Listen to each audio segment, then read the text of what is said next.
Abra no livro de Jonas. Nós precisamos aprender algumas coisas hoje à noite no livro de Jonas. E eu creio que Deus tem uma palavra para você hoje à noite. Amém? Deus falou com você hoje de manhã, os que vieram aqui de manhã, ou se você foi para outro lugar. Mas, irmãos, eu creio que Deus tem uma palavra para você hoje. E é a palavra de Deus para a sua vida. Porque o Espírito Santo está presente no nosso meio. Vamos orar? Pai, fala com a gente pela Tua palavra. Deus, como nós somos carentes da Tua palavra. Deus, como nós precisamos ouvir Tua voz. Deus, se Tu não falares conosco, quem somos nós? Estaremos perdidos. Como disse Pedro, para onde iremos nós? Só Tu tens as palavras de vida eterna. Portanto, Senhor, fala conosco hoje à noite. Ministra aos nossos corações, de acordo com a necessidade de cada pessoa que está aqui hoje à noite. E que Teu Espírito Santo continue sendo o único Espírito com toda a liberdade nesse lugar. É isso que eu te peço em nome de Jesus. Amém. Você vai ficar com sua Bíblia aberta em Jonas. Porque nós vamos ver Jonas hoje à noite. Deus quer falar conosco através de Jonas.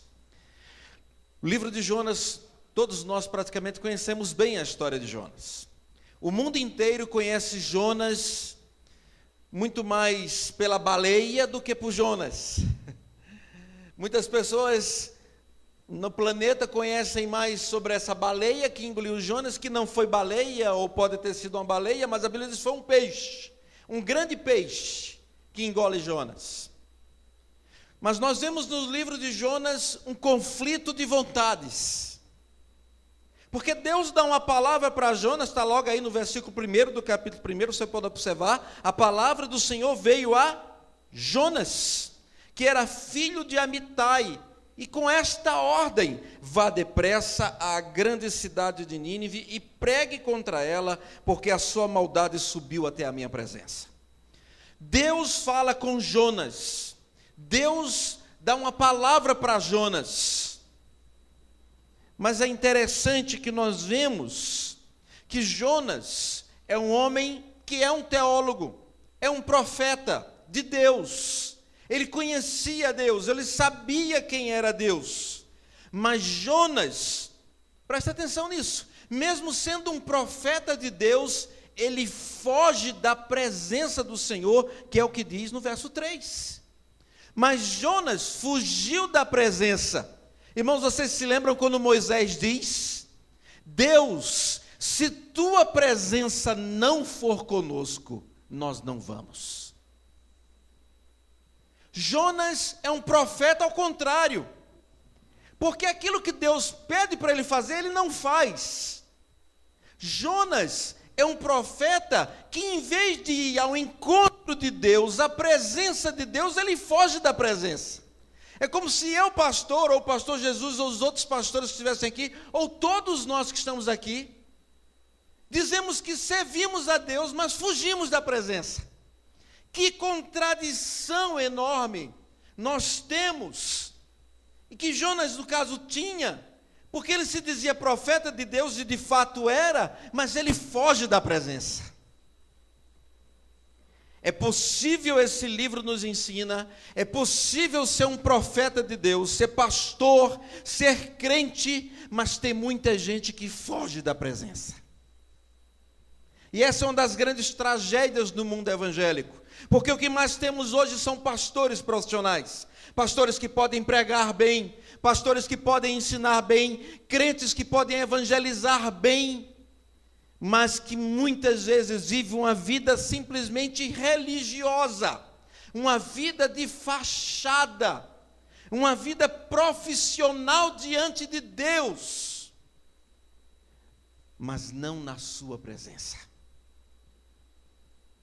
Por isso que é possível, como nós sabemos do caso daqui de Anápolis, de 2 pastores da Assembleia de Deus, que durante muitos anos foram pastores, mas que depois se juntaram e publicamente expuseram o caso que eles tinham um com o outro. Um caso homossexual. Porque é possível viver anos e anos dentro da igreja, mas viver também com pecados escondidos. Porque é possível se dizer, muitas vezes, pessoas que andam na presença de Deus, mas há profetas que fogem da presença.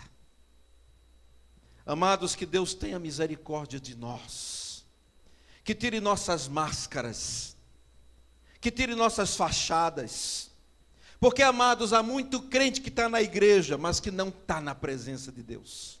Há muita gente que está na igreja, mas virou um religioso profissional, que perdeu a capacidade de estar na presença e foge. Continua como profeta, anda como profeta, faz tudo que um crente faz tudo que um profeta faz, mas está fugindo da presença. Porque, amados, quando nós estamos na intimidade de Deus, como C.S. Lewis já gostava de dizer, quem ora é transformado. É impossível alguém dizer que ora e não é transformado. Deus nos chama a ser transformados. Mas Jonas é esse homem que revela desde o início que ele tem um conflito com Deus, um conflito de vontades. E ele foge para Tarsis. E como diz Eugênio Peterson muito bem no seu livro sobre a planta imprevisível, ele diz que Jonas foge para Tarsis porque Tarsis na época era um paraíso. Ele vai para Tarsis, ele não queria ir para Nínive. E por que não queria ir para Nínive? Porque Nínive, em 2 Reis 15, a partir do versículo 19, fala que o rei ninivita, ele invade Israel, era o inimigo de Israel, nessa época de Jonas. Jonas não quer ir para Nínive. Os ninivitas eram inimigos do povo de Israel. Era um povo violento, sanguinário, uma cidade perversa, que andava contra Deus. Verdadeiramente, Nínive não era o lugar para Jonas ir, humanamente falando, mas era a ordem de Deus. E a ordem de Deus era clara, vai a Nínive e prega contra ela. Mas nós conhecemos a história. Jonas foge, pega o barco para Tarsis, e ele vai e embarca para fugir, como diz o verso 3, fugir do Senhor. De novo, um profeta que ao invés de ir ao encontro de Deus, ele foge de Deus. Mas lá, amados, porque Deus faz essas coisas na vida da gente. Deus, apesar de muitas vezes nós irmos contra a sua vontade, fazemos algumas coisas que não são do agrado dele, mas Deus é um Deus que não desiste da gente. Se há uma coisa que eu gosto demais no livro de Jonas, é porque Deus é um Deus que não desiste de Jonas. E ele vai, já que Jonas foge, Deus vai ao encontro de Jonas. Deus vai falar com ele, mas ele usa pessoas. Porque Jonas, como diz Hernandes Dias Lopes, Jonas é um grande teólogo. Ele faz tudo certo teologicamente falando. Mas aquilo que ele conhecia, ele não vivia. Aquilo que ele sabia, ele não vivia. Eu me lembro muito bem quando o Dr. James Houston chegava para mim e dizia: Fábio, se há uma coisa que os teólogos na Idade Média tinham na vida deles, eram conhecidos como homens que oravam. Ser teólogo era sinônimo de orar, de alguém que orava. Alguém que orava era o sinônimo de ser um teólogo. E ele diz que com o iluminismo, infelizmente desde o iluminismo, houve essa desassociação, essa separação entre orar e fazer teologia. E as pessoas começaram a se tornar teólogos, como hoje nós temos muitos no mundo inteiro, mas principalmente na Europa, pessoas que são grandes teólogos, mas que não oram. Pessoas que são grandes teólogos, mas nem novo nascimento houve na vida deles, nem convertidos são. Jonas é esse homem que na sua cabeça a sua teologia está correta. Porque quando ele está no barco, nós sabemos, a tempestade vem, Deus manda a tempestade vem sobre o navio, e aí eles tem um sorteio, o sorteio cai sobre Jonas, e eles perguntam para Jonas: quem é você? Acordam do sono, ele está dormindo, e ele diz: olha, ore para Deus, porque se há uma coisa em Jonas interessante, é que Jonas é profeta, mas ele não ora. No meio da tempestade, quem ora são todos os outros marinheiros de toda a tripulação daquele navio. Eram homens que seguiam diversos deuses, e a Bíblia nos diz que eles oram aos seus deuses. Cada um, no verso 5 diz, a Bíblia, cada um clama ao seu Deus. Todo mundo ora, menos Jonas. Jonas é um teólogo que não ora. Jonas é um profeta que não ora. Todos oram aos seus deuses, mas Jonas não ora. E é interessante que Deus usa essas pessoas, ditas pagãs, que oravam aos seus deuses. E Deus usa essas pessoas para acordar e despertar Jonas e dizer: Jonas, desperta. Jonas desperta. Eles fazem várias perguntas no verso 8. Diga-nos, quem é o responsável por esta calamidade? Qual é a sua profissão? De onde você vem? Qual é a sua terra? A que povo você pertence? E quando eu falo que Jonas, de fato, é um grande teólogo, como bem diz também o Hernandes Dias Lopes, está aqui. Jonas responde no verso 9. Teologia perfeita. Eu sou hebreu. Eu sei a qual povo eu pertenço. Eu sou hebreu. Eu sou adorador do Senhor. Mas olha a contradição. Como é que eu sou adorador do Senhor se eu estou fugindo da sua presença? Jonas se diz, olha, teologia perfeita, eu sou adorador do Senhor. E esse Senhor não é qualquer um. É o Senhor, o Deus dos céus, que fez o mar e a terra. E aí os homens ficam apavorados. Porque Jonas tem uma teologia perfeita. Ele sabe quem é Deus. Ele sabe a qual povo pertence. Mas a teologia de Jonas é contraditória com seu modo de vida. A vida espiritual que Jonas estava levando é contraditória. Irmãos, isso nós precisamos observar bem no livro de Jonas. É possível ter uma teologia correta. É possível ser alguém que conhece a palavra, mas não tem mais o sabor da presença de Deus na sua vida. Como diz Richard Foster muito bem no seu livro Celebração da Disciplina, vivemos dias de ruído, pressa e multidão. Ruído, pressa e multidão. A maioria de nós não tem mais tempo para ler a Bíblia. Ou não arruma tempo para ler a Bíblia. A maioria de nós não tem mais tempo para orar. A gente às vezes tem tempo para cumprir nossas obrigações religiosas. Mas amados, quando Jesus nos convida para a vida do secreto, em Mateus 6, você quer conhecer a Deus? Jesus diz: não faça como os fariseus, que gostam de orar nas praças, nas ruas. Vá para o seu quarto. Tranque a porta. E ore a Deus em secreto, e o seu Deus em secreto lhe recompensará. Irmãos, nós não podemos perder a capacidade da presença de Deus na nossa vida. Os homens ficam apavorados. O que é que vamos fazer? O que é que você fez? E Jonas disse, eles sabiam que Jonas falou que estava fugindo de Deus. E eles dizem, o que é que devemos fazer para que esse mar se acalme? E eles tentam de tudo. Jonas dá uma solução rápida. Jonas disse, olha, só tem um jeito do mar se acalmar. Vocês me pegam, me jogam no mar, e quando vocês me jogarem no mar, o mar vai se acalmar, vai ficar tranquilo. Mas eles se esforçam, eles não querem fazer isso, eles têm medo. Eles têm temor, o temor bate no coração deles. E eles tentam remar. Mas, irmãos, mais uma vez, não é Jonas que ora. Agora se lembra o que é que a Bíblia nos diz? Aqui que cada um orava a seu Deus. Olha a oração desses homens agora, no verso 14. Eles clamam ao Senhor, não é mais ao seu Deus. Senhor, nós suplicamos, não nos deixes morrer por tirarmos a vida deste homem. Não caia sobre nós a culpa de matar o inocente, porque tu, ó Senhor, fizeste o que desejavas.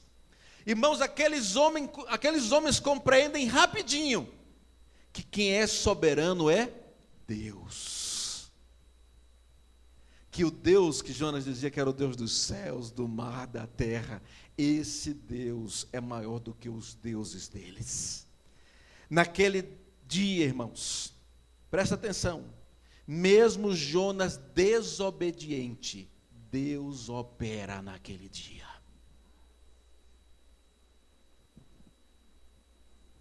Isso é duro, porque mesmo na desobediência de Jonas, Deus opera. E quando eu olho para esse texto, pastor Jesus, eu vejo assim, só tem uma explicação, é que Deus quer mostrar que a obra dele, quando ele quer fazer, ele não depende nem do homem. A obra, irmãos, é de Deus, não é nossa.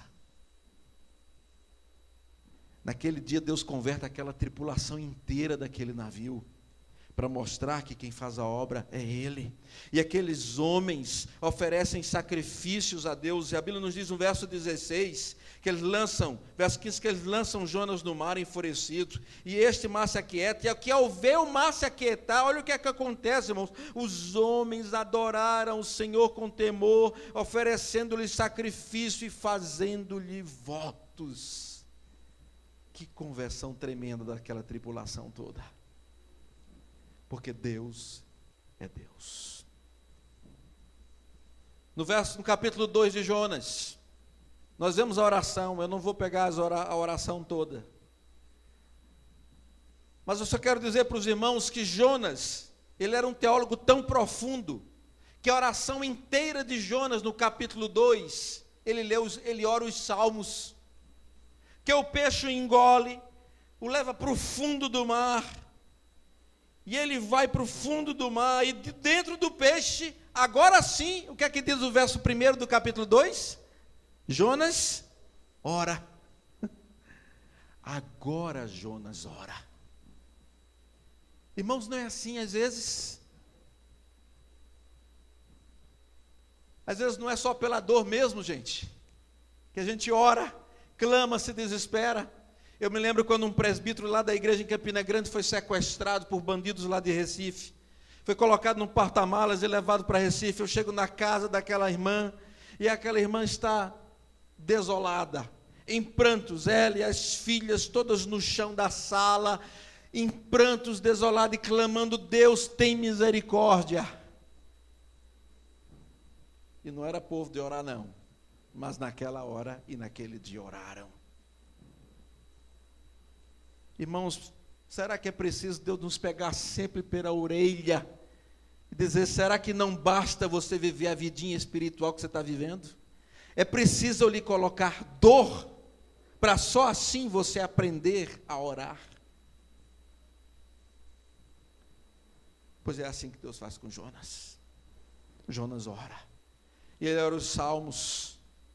Quando ele diz na minha angústia, ele está citando o Salmo 18, 6, o Salmo 121. Quando ele diz Deus é no profundo do mar, no ventre da morte, ele está citando o Salmo 18, 4 e 5. Quando ele diz no verso 3, as tuas ondas e as tuas vagas passaram por cima de mim, ele está citando o Salmo 42, 7. Quando ele diz no verso 4, ó Deus, fui expulso da tua presença, diante dos teus olhos, ele está citando o Salmo 139, 7. Quando ele diz no verso 4, ó Deus, olharei de novo para o teu santo templo, ele está citando nesse verso 4 o Salmo 5, 7. Quando ele diz no verso 5, as águas me cercaram até a alma, ele está citando o Salmo 69, 2. Quando ele diz no verso 6, tu me trouxeste a minha vida de volta da sepultura, ele está citando o Salmo 33. Quando ele diz, dentro de mim desfalecia a minha alma, no verso 7, ele está citando o Salmo 142, 3. Quando ele diz de novo, no teu santo templo, no verso 7, ele está citando o Salmo 18, 6. E quando ele fala que ao Senhor pertence a salvação, no verso 9, ele está citando o Salmo 3, verso 8. Irmãos, a oração de Jonas inteira no capítulo 2 é a citação de salmos. Aí Deus dá ordens ao peixe, e ele vomita Jonas em terra firme, diz o verso 10 do capítulo 2. Aí chegamos no capítulo 3. Os irmãos estão me acompanhando? Chegamos no capítulo 3. De novo veio o que para Jonas? A palavra do Senhor. Veio a Jonas pela segunda vez, com esta ordem: vá à grande cidade de Nínive e pregue contra ela a mensagem que eu lhe darei. Verso 3 diz: Jonas obedeceu a palavra do Senhor e foi para Nínive. Nínive era uma cidade muito grande, sendo necessários 3 dias para percorrê-la. Jonas entrou na cidade a percorrer durante um dia, proclamando: daqui a 40 dias Nínive será destruída. Irmãos, Nínive tinha 120 mil habitantes, como nós sabemos, Deus mesmo revela sobre isso. Era a maior cidade da época. Nínive foi destruída no ano 612 pelos medos persas, 612 a.C. Naum fala essa profecia de destruição que iria cair sobre Nínive um dia. Mas dessa vez, Deus queria destruir esta cidade. E é interessante, irmãos, porque Jonas, ele prega contra a cidade, ele fala contra ela, e o resultado é, no verso 5, que os ninivitas creram em Deus, proclamaram um jejum, e todos eles, do maior ao menor, vestiram-se de pano de saco. E quando as notícias chegaram ao rei de Nínive, ele se levantou do trono, tirou o manto real, vestiu-se de pano de saco, sentou-se sobre cinzas.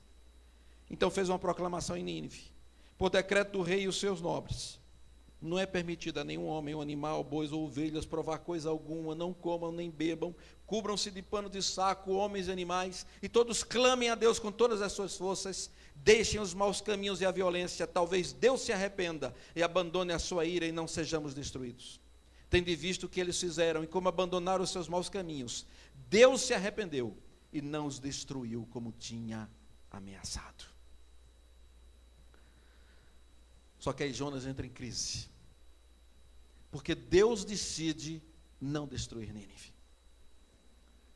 Porque o grande problema de Jonas é que ele sabia, como todo profeta de Israel, ele sabia que se a palavra dele não se cumprisse, ele era um profeta fracassado.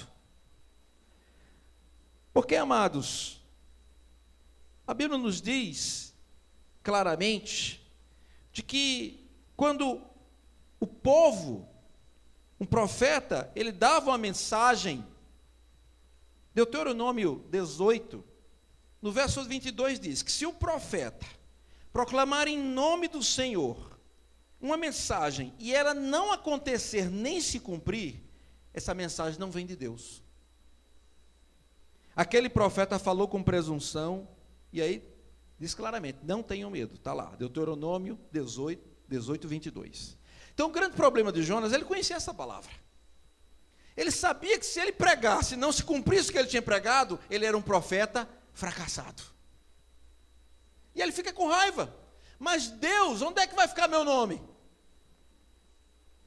O grande problema de Jonas, irmãos, é que Jonas estava preocupado com a reputação profética dele. O grande problema de Jonas é que ele estava mais preocupado com a reputação dele. Deus, ele conhecia essa palavra de Deuteronômio: o que é que vai ser, Deus? Ao mesmo tempo, amados, Jonas parece que não conhecia a palavra do profeta Jeremias, mas era um livro que já estava na época. Quando Jeremias diz claramente, no capítulo 18 de Jeremias, quando Jeremias diz: se em algum momento eu decretar que uma nação, preste atenção, ou um reino, seja arrancado, despedaçado e arruinado, e se essa nação que eu adverti converter-se da sua perversidade, então eu me arrependerei, e não trarei sobre ela a desgraça que eu tinha planejado. Está escrito em Jeremias. Parece que Jonas não se lembra que Deus já tinha falado isso. Se eu disser a uma nação que eu vou destruí-la, mas ela se arrepender, eu não vou destruí-la mais. Aí chega no capítulo 4 de Jonas, Jonas entra em crise. E a Bíblia nos diz que Jonas fica profundamente descontente e se enfurece. Se enfurece. Amados, no fundo, sabe o que é que Jonas está dizendo para Deus? Deus é do meu jeito. Aí ele começa a discutir com Deus. Deus é do meu jeito.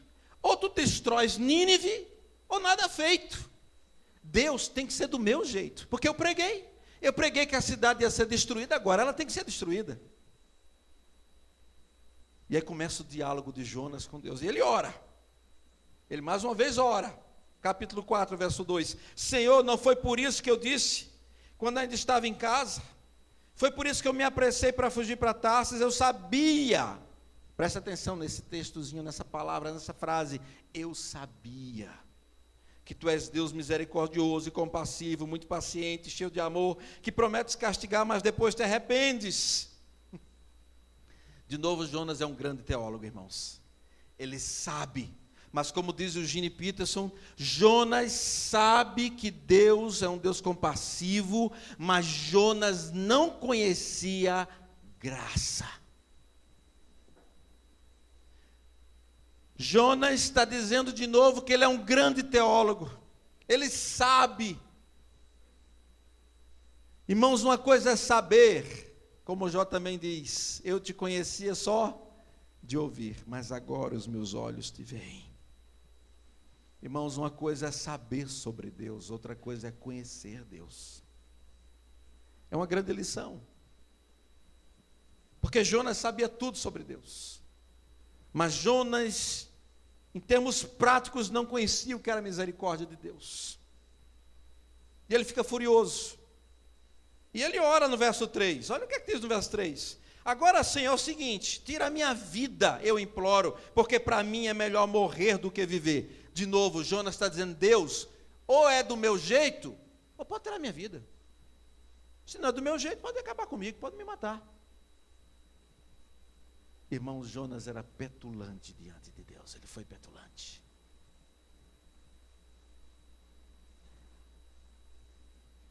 A Jonas a gente aprende que Deus fala para a gente com amor, dizendo assim, olha, não é do seu jeito, é do meu jeito. Porque Deus lhe responde, no verso 4 do capítulo 4, você tem razão para toda essa fúria? Essa ira, Jonas. E amados, quantas vezes não é assim com a gente? A gente quer que seja do nosso jeito. Aí Deus fala, não é do meu jeito. Quando eu estava para ir para Santarém, antes eu dizia assim, eu orava, Deus, eu não quero ir para a região amazônica. Foi o meu primeiro campo. Mas eu orava, Deus, eu quero ir para todo lugar, eu quero te servir, quero ser missionário, mas por favor, não me manda para a região amazônica. Quando é que Deus manda? Para a região amazônica. Aí foi Santarém. Minha primeira igreja, em Santarém, no Pará. A Miriam orava, Deus, a Miriam é neta de pastor, bisneta, foi o bisavô, né, Miriam? Primeiro pastor batista no Rio Grande do Sul foi o bisavô da Miriam. Miriam vem de família toda batista. Aí ela orava, Senhor, aí bisavô, avô, o pai dela. Aí ela orava, Senhor, não quero casar com um pastor. Aí o que é que Deus faz? Manda um pastor. E ainda mais presbiteriano, pastor Jesus. Aí Deus é bom demais. Porque aí Deus queria também me agraciar com uma batista de raiz, de gema, de tudo que é canto. Todos os poros batistas. Mas graças a Deus nos damos bem, já estamos há 22 anos casados. Às vezes a gente fica cuidado que algumas orações que você faz, que Deus pode responder o contrário. Agora mesmo eu queria ir para o Canadá. Eu tinha um convite para ir para o Canadá. Voltar para o Canadá. Ir para Toronto. Aí Deus fala, não. Você vai para Portugal de novo. Tem mais Deus de novo. Já passei 8 anos em Portugal. Gosto demais da comida. Gosto demais do país. Gosto mais, tenho alguns amigos. fantásticos em Portugal. Mas Deus, o que é que eu vou fazer de novo em Portugal? Eu já fiz tanta coisa, plantei o Encontro de Casais com Cristo lá no norte de Portugal, já mentoreei vários líderes jovens, plantei uma igreja na cidade de Albergaria. Deus, o que é que eu vou fazer de novo em Portugal? Eu tenho uma obra para você lá. Eu estava me lembrando, a gente estava cantando aqui, um dos corinhos dizia assim, eu acho que era tudo entrego, alguma coisa desse tipo. E eu fico pensando, gente, a gente está disposto mesmo a entregar tudo para Deus? Cuidado com alguns hinos que você canta.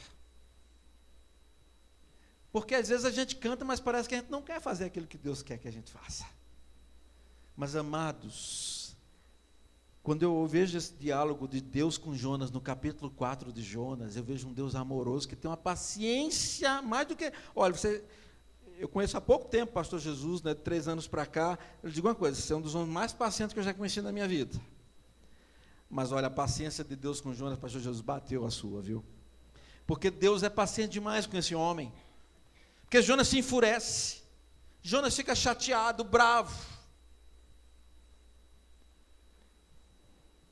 Irmãos, às vezes a gente tem outras formas de ficar bravo com Deus. É quando a gente fica ressentido, chateado. Eu conheço pessoas que se tornaram amargas. São crentes, mas crentes amargos. Você conhece crente amargo? Eu conheço alguns. Chato, amargo, cri-cri, cria problema com tudo, reclama de tudo, é crítico de tudo. Gente que precisa ser abraçada e se deixar ser abraçado pelo Deus de amor, que nos ama do jeito que a gente é, mas que de vez em quando dá uns puxavantes de orelha, que puxa a nossa orelha e diz, olha, é do meu jeito. Jonas é tão petulante que no verso 5 a Bíblia nos diz que Jonas sai, senta-se no lugar a leste da cidade, constrói para si um abrigo, senta-se à sua sombra, espera para ver o que vai acontecer com a cidade. Como quem diz assim, Deus, é o seguinte, é do meu jeito ou não é? Tem que ser do meu jeito, Deus. Eu vou sentar, porque, Deus, é do meu jeito, tem que destruir. Aí Deus faz crescer uma planta. Como diz Eugênio Peterson, é uma planta imprevisível. E aquela planta, Deus faz crescer, para dar sombra à cabeça de Jonas, livrá-lo do calor. Pela primeira vez, e única vez no livro, a Bíblia nos diz que Jonas fica alegre. A planta fez com que Jonas ficasse alegre. É impressionante isso, porque o Jonas é um profeta, pastor Jesus, mais bem sucedido da história. Irmão, você já imaginou isso? Jonas é o profeta, o pregador mais bem sucedido da história, porque ele ora, ele prega, e 120 mil pessoas, uma cidade inteira, e até os animais se convertem. Nunca na história de missões do mundo inteiro, nunca houve um missionário tão bem sucedido como Jonas. Mas a obra, o livro de Jonas mostra que a obra quem faz é Deus. Porque Jonas, presta atenção no que eu vou lhe dizer agora, Jonas foi pior na obediência do que na desobediência. No capítulo 3 diz que ele obedece e vai, mas ele se torna e se revela um profeta amargo, que se revelou pior na obediência. Por isso que eu estou dizendo aquilo que eu falei no início hoje à noite, irmãos. Há muita gente que está pregando a palavra que vai prestar contas diante de Deus. Porque, amados, infelizmente a gente vive hoje uma vulgarização do Evangelho. Gente que se diz pastor, mas está mais preocupado nos milhares de reais que ele ganha, nos milhões de reais, em mercadejar, como diz o apóstolo Paulo, em mercadejar o Evangelho, do que qualquer outra coisa.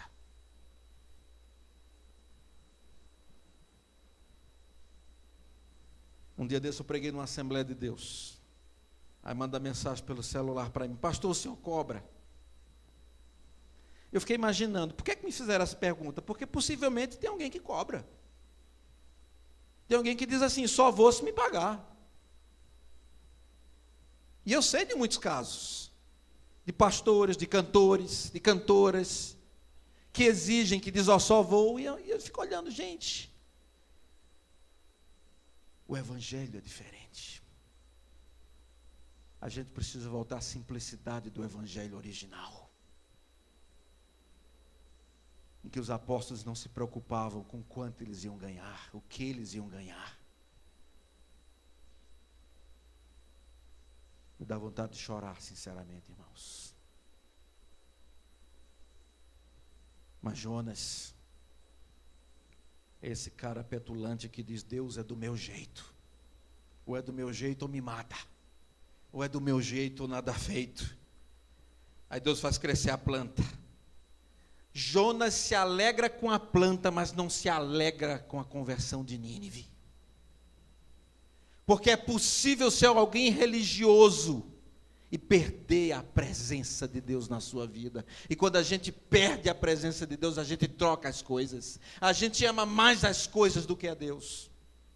Jonas é esse cara que se alegra com a planta, mas não se alegra com a conversão de 120 mil pessoas.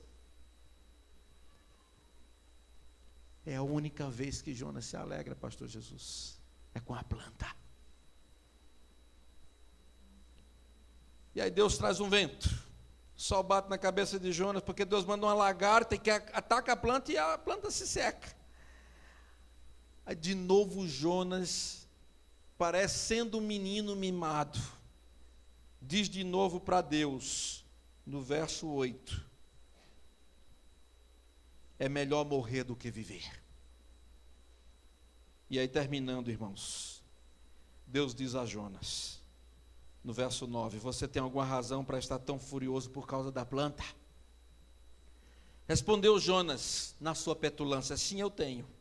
E eu estou furioso ao ponto de querer morrer. Mas a resposta de Deus não é brava com Jonas.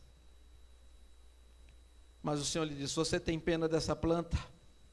Embora não a tenha podado, nem a tenha feito crescer, ela nasceu numa noite morreu, contudo Nínive tem mais de 120 mil pessoas que não sabem nem distinguir a mão direita da esquerda, além de muitos rebanhos. Não deveria eu ter compaixão dessa grande cidade?